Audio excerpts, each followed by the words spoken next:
آپ نے تو کوٹوں کی بکھیاں ادھیڑ دی ہیں. آپ تو آج اگر عمران خان کی حکومت ہوتی اور زبیر صاحب ویسے آپ کو ترجمان ہوتے اگر آج بھی آپ اپوزیشن میں ہوتے. ایک سیکنڈ میاں صاحب ایک سیکنڈ رک جائیں. اور یہاں سپریم کورٹ میں اس طرح آئینی بینچ بنایا جاتا ہے. بہت ٹائم لے لیا میاں زبیر صاحب اگر اس طرح آئینی بینچ بنایا جاتا اور اپنی مرضی کے جج لگائے جاتے اور ہائی کورٹ میں کسی اور ہائی کورٹ سے لا کے بندہ بٹھایا جاتا تو کیا کرتی؟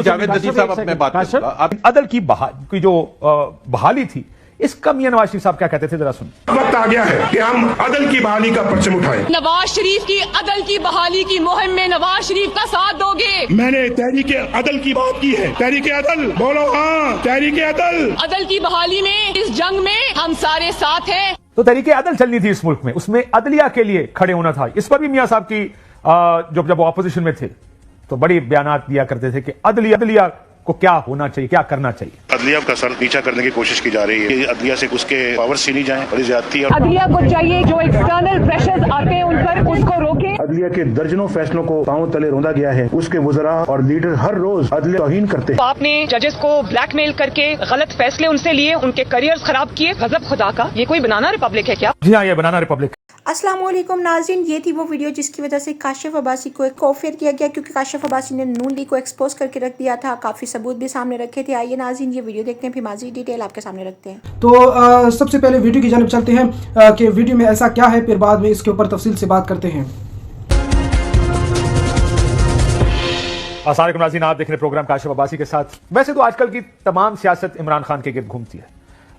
چیئرمین تحریک انصاف عمران خان جیل میں ہیں, تقریباً پچھلے ڈیڑھ سال سے اوپر عرصہ ہو گیا شاید وہ جیل میں ہیں, لیکن ساری سیاست ان کے گرد گھوم رہی ہوتی ہے. روز گفتگو اس بات پہ ہوتی ہے کہ عمران خان نے خط لکھ دیا, عمران خان نے مذاکرات کی حامی بھر لی یا مذاکرات سے انکار کر دیا, یا عمران خان سے ہم سے ملاقات ہوئی یا نہیں ہوئی, اس ملاقات میں یہ ہوا. تو یہ زیادہ تر گفتگو کا محور ہمارا جو پولیٹیکل ڈسکورس ہے اس میں عمران خان صاحب کی سیاست, ان کے کئی بھی چیزیں, ہی از ڈومینیٹنگ پالیٹکس. اور یہ بڑی شاید پریشانی کی بات ہوگی مسلم لیگ نون کے لیے, جس کی 2 صوبوں میں حکومت ہے, پنجاب میں حکومت میں, وہ مرکز میں حکومت میں, اور باقی اس کے باوجود میاں صاحب کبھی کبھار آج کل پچھلے 2-3 دن سے نظر آنے شروع ہیں, انہوں نے کوئی ملاقاتیں تو شروع کی ہیں, لیکن اکثر تو ہم میاں صاحب کی کوئی گمشدگی کی بات کر رہے ہوتے ہیں اور یہ دیکھتے ہیں کہ اتنے دن ہو گئے ہم نے میاں صاحب کی بات نہیں کرے, چاہے چلیں آج میاں صاحب کی بات کرتے ہیں, دیکھتے ہیں ان کی سیاست کہاں ہے, وہ کہاں کھڑے ہیں.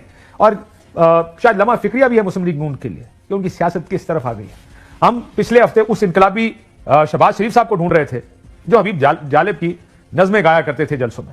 تو آج ہم نے سوچا کہ ذرا ان انقلابی میاں نواز شریف صاحب کو بھی ڈھونڈیں جو عدلیہ کی آزادی, عدل کی تحریک چلانا چاہتے تھے, جو پیکا کے خلاف تھے, جو اظہار رائے کی آزادی کے حق میں تھے اور اس کے لیے لڑنا چاہتے تھے, جو پاکستان میں رول آف لا چاہتے تھے. وہ میاں نواز شریف کہاں ہیں, وہ مریم نواز شریف صاحبہ کدھر ہیں. شروع کرتے ہیں آج کل کیونکہ عدلیہ کی بحالی, عدلیہ کے پر بڑی بات ہو رہی ہے. اسلام آباد ہائی کورٹ کے ججز خط لکھ رہے ہیں, وہاں پر لوگوں کو لایا جا رہا ہے, ججز کو بٹھایا جا رہا ہے, ان کو چیف جسٹس بنایا جائے گا. آپ نے دیکھا سپریم کورٹ میں کس طرح ایک آئینی بینچ بنایا گیا. یہ سب ہو رہا ہے, لیکن عدل کی جو بحالی تھی اس کا میاں نواز شریف صاحب کیا کہتے تھے ذرا سن. وقت آ گیا ہے کہ ہم عدل کی بحالی کا پرچم اٹھائیں. نواز شریف کی عدل کی بحالی کی مہم میں نواز شریف کا ساتھ دو گے؟ میں نے تحریک عدل کی بات کی ہے. تحریک عدل بولو ہاں. تحریک عدل کی بحالی میں اس جنگ میں ہم سارے ساتھ ہیں. تو تحریک عدل چلنی تھی اس ملک میں, اس میں عدلیہ کے لیے کھڑے ہونا تھا. اس پر بھی میاں صاحب کی جب وہ اپوزیشن میں تھے تو بڑی بیانات دیا کرتے تھے کہ عدلیہ کو کیا ہونا چاہیے, کیا کرنا چاہیے. عدلیہ کا سر نیچا کرنے کی کوشش کی جا رہی ہے کہ عدلیہ سے اس کے پاور چھینی جائیں, بڑی زیادتی ہے. عدلیہ کو چاہیے جو ایکسٹرنل پریشرز آتے ہیں ان پر اس کو روکے. عدلیہ کے درجنوں فیصلوں کو پاؤں تلے روندا گیا ہے. اس کے وزراء اور لیڈر ہر روز عدلیہ توہین کرتے ہیں. آپ نے ججز کو بلیک میل کر کے غلط فیصلے ان سے لیے, ان کے کریئرز خراب کیے. غضب خدا کا, یہ کوئی بنانا ریپبلک ہے کیا؟ جی ہاں, یہ بنانا ریپبلک ہے, کیونکہ اب بھی یہی ہو رہا ہے, فیصلوں پر عمل نہیں ہو رہا. اور جس طرح سپریم کورٹ اور ہائی کورٹ میں جو کچھ ہو رہا ہے اس سے تو یہی لگتا ہے. آج کل پیکا کے قانون کی بڑی بات ہو رہی ہے اور صحافی سراپا احتجاج ہے. اظہار رائے کی آزادی اور میڈیا کی آزادی کے لیے بھی ہر قسم کا بیان دیا جاتا ہے. اظہار کی آزادی بنیادی انسانی حقوق میں سے ایک ہے. ریاستی طاقت سے میڈیا کی زبان بندی کہاں کا انصاف ہے؟ سب مل کر یہ عہد کریں کہ ہم میڈیا کی حفاظت کریں گے اور اس کی آزادی پر کوئی قدغن قبول نہیں کریں گے. میں اسی بات کے خلاف ہوں کہ چاہے وہ سوشل میڈیا ہو یا وہ الیکٹرانک میڈیا ہو یا وہ پرنٹ میڈیا ہو, اس میں کوئی پابندی لگنی چاہیے. پابندیاں صرف اور صرف خوف میں لگتی ہیں. پابندیاں